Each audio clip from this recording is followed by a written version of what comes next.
Hello student, आज जो topic मैं आपको बतलाने जा रहा हूँ वो टॉपिक है प्रोटीन। यानी प्रोटीन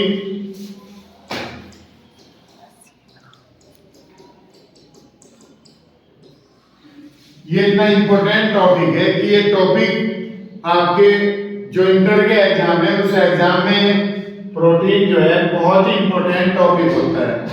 ठीक है नहीं? प्रोटीन आपको 100% याद करना है।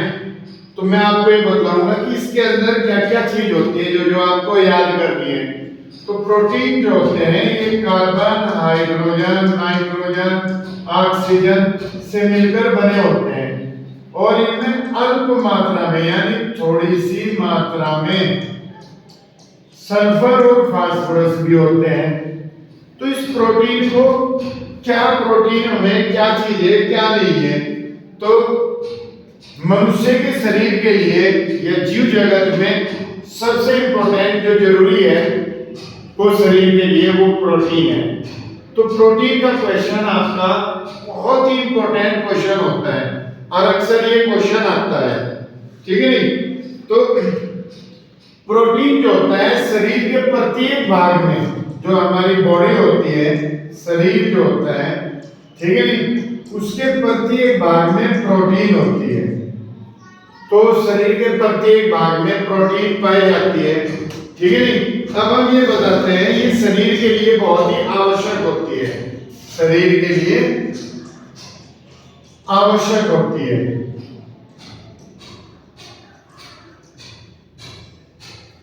तो इसके अंदर से ज्यादातर जो होते हैं ये वो पूछता है कि प्रोटीन किसको कहते हैं, प्रोटीन कितने प्रकार की होती है। तो प्रोटीन का जो संगठन है यहाँ पर मैं आपको बतलाऊंगा, ये संगठन यानी प्रोटीन किस किस चीज से मिलकर बना है।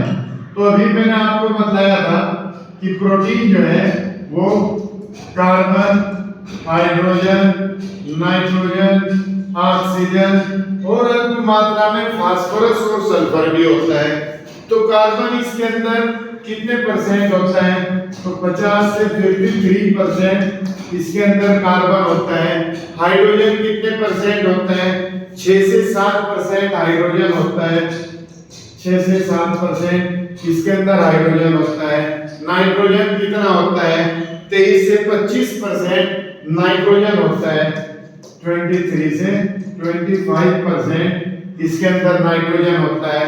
ऑक्सीजन कितना होता है, ठीक है नहीं, सॉरी, तो ये ऑक्सीजन है हमारा जो 23 से 25% होता है। ठीक है नहीं? तो कार्बन हो गया, हाइड्रोजन हो गया, ऑक्सीजन हो गया, नाइट्रोजन जो होता है वो 16 से 17% होता है और 1% इसके अंदर सल्फर होता है। तो ये इसका संगठन होता है कि यानी प्रोटीन किसकी चीज से मिलकर बना होता है। इसके बाद हम बताते हैं कि प्रोटीन जो है वो कहाँ में पाया जाता है, इसके स्रोत। तो प्रोटीन के जो स्रोत हैं, अब इसके बाद हम स्रोत बताएंगे। स्रोत बोलते हैं सोर्सेस को, स्रोत होते हैं सोर्सेस, यानी कि प्रोटीन जो है वो किस किस चीज में पाया जाता है। तो सबसे ज्यादा मात्रा वैसे तो हम बतला सकते हैं जो है दूध है, अंडा है, दूध, अंडा, मांस, मछली, ठीक है। परंतु सबसे अधिक मात्रा में ये पूछा जाता है कि अधिक मात्रा में प्रोटीन किसके अंदर पाया जाता है। तो सबसे अधिक मात्रा में ये पाया जाता है सोयाबीन के अंदर। तो आपको ध्यान रखना चाहिए कि ये प्रोटीन की सबसे अधिक मात्रा किसके अंदर होती है। तो प्रोटीन की सबसे अधिक मात्रा होती है सोयाबीन के अंदर। ठीक है? सोयाबीन 2 टाइप्स की होती है, एक तो पीस के रूप में होती है, दानेदार। जो दानेदार होती है सोयाबीन, दानेदार जो होती है, उस सोयाबीन के अंदर सबसे ज्यादा ये प्रोटीन पाई जाती है। इसके बाद हम बताते हैं कि प्रोटीन के प्रकार, कि किस प्रोटीन के अंदर, किस चीज के अंदर कौन सी प्रोटीन पाई जाती है। तो हम बताएंगे, तो यहाँ पर आएगा प्रोटीन के प्रकार। तो प्रोटीन के प्रकार कौन कौन से हैं, टाइप्स ऑफ प्रोटीन। तो प्रोटीन के प्रकार बताएंगे हम। कौन सी प्रोटीन किसके अंदर पाई जाती है। तो सबसे पहले जो हमारी प्रोटीन है वो प्रोटीन है कैरोटीन। कैरोटीन, तो कैरोटीन जो प्रोटीन है ये किसके अंदर पाई जाती है। तो कैरोटीन जो प्रोटीन है वो हमारी बाल के अंदर पाई जाती है, जो बाल होते हैं सींग के अंदर पाई जाती है, पंख जो होते हैं पंख के अंदर पाई जाती है, इनके अंदर ये कैरोटीन प्रोटीन पाई जाती है। दूसरी प्रोटीन है हमारी मायोसिन। तो मायोसिन प्रोटीन जो है वो किसके अंदर पाई जाती है। तो मायोसिन प्रोटीन हमारी पाई जाती है मायोसिन। तो ये प्रोटीन जो है ये किसके अंदर पाई जाती है। तो मायोसिन प्रोटीन पाई जाती है हमारी मांसपेशियों के अंदर, जो पेशियां होती हैं उन पेशियों के अंदर ये मायोसिन प्रोटीन पाई जाती है। इसके अंदर हमारी और भी है कैसीन है, ग्लाइडिन है। जैसे कैसीन है तो कैसीन प्रोटीन हमारी किसके अंदर पाई जाती है, ठीक है नहीं। तो कैसीन जो होती है वो हमारी दूध के अंदर पाई जाती है। तो इसी टाइप से ये 4-5 और प्रोटीन होती है जो प्रोटीन हमारी पाई जाती है। ये मेन मैंने आपको बताई है। ग्लाइडिन है मक्का दाल गेहूं, जैसे ग्लाइडिन है, ठीक है नहीं। ग्लाइडिन मक्का के अंदर पाई जाती है, दाल के अंदर पाई जाती है, गेहूं के अंदर पाई जाती है। तो इस तरीके से ये प्रोटीन के प्रकार और किसके अंदर ये पाए जाते हैं। तो हम इस टाइप से ये हमें पता होना चाहिए कि कौन सी प्रोटीन किस चीज के अंदर पाई जा रही है। तो वो इस बेस पे आपका शॉर्ट क्वेश्चन बनाता है। तो इसके बाद जो हम बतलाते हैं वो ये बतलाते हैं कि जो प्रोटीन है उनका इसके कार्य क्या है। मतलब फिर हम ये भी बताएंगे कि प्रोटीन के कार्य। नेक्स्ट टॉपिक होता है हमारा प्रोटीन के कार्य। प्रोटीन के कार्य बहुत ही इंपॉर्टेंट होते हैं ये कार्य, इसके कार्य देखने चाहिए। फिर फोर्थ, प्रोटीन की कमी से कौन सी बीमारी होती है। तो प्रोटीन की जो कमी होती है उससे बीमारी जो होती है, प्रोटीन की कमी से बीमारियां। तो प्रोटीन की कमी से कौन सी बीमारी होती है। प्रोटीन की कमी से मेनली 2 बीमारी होती है।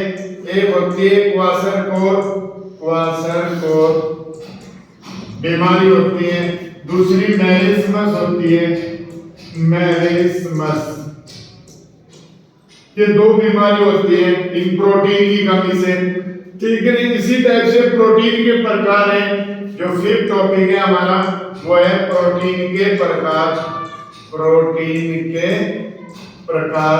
तो प्रोटीन जो होता है हमारा वो 2 प्रकार का होता है। एक प्रोटीन हमारा होता है रेशेदार प्रोटीन, एक तो होता है हमारा रेशेदार प्रोटीन, एक गोलाकार प्रोटीन, रेशेदार प्रोटीन, और दूसरा होता है गोलाकार प्रोटीन, गोलाकार प्रोटीन। तो ये 2 टाइप का हमारा प्रोटीन होता है, एक रेशेदार प्रोटीन, दूसरा गोलाकार प्रोटीन। इसी के अंदर एक टॉपिक आता है विकृतीकरण। विकृतीकरण ये टॉपिक बहुत ही इंपॉर्टेंट होता है।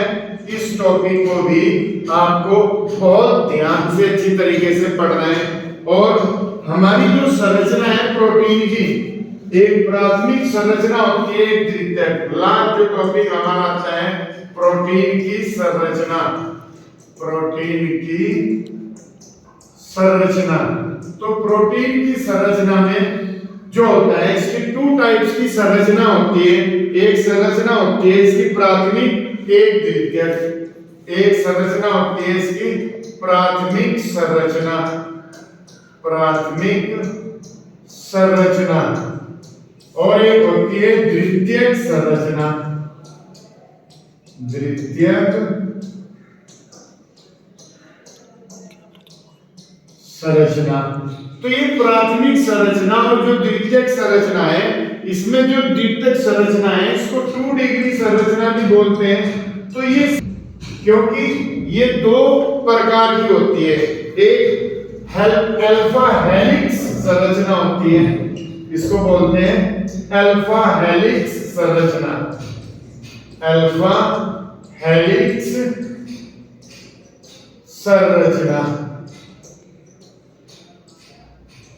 और सेकंड जो होती है वो बीटा चपटी संरचना होती है, हम उसको बीटा चपटी चादर संरचना बोल देते हैं, बीटा चपटी चादर संरचना।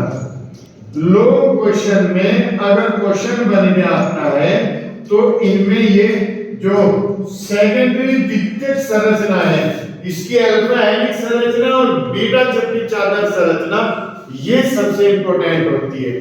तो इस टाइप से हम प्रोटीन के बारे में सारी बात इसमें बताते हैं। लेकिन ध्यान रखना, प्रोटीन 100% एक ऐसा क्वेश्चन है जो बहुविकल्पीय में भी आता है, और बहुविकल्पीय के अंदर जो तीसरा या चौथा क्वेश्चन होता है वो प्रोटीन का होता है।